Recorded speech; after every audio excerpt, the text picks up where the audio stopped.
You ask Tiger to solve. This deals with linear equations with one unknown.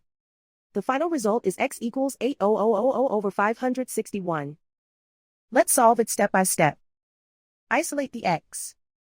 Multiply both sides by inverse fraction 25 over 1122. Group like terms.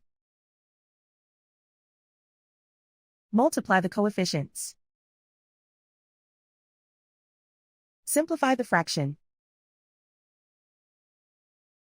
Multiply the fractions. Simplify the arithmetic. And so the final result is x equals 80000 over 561.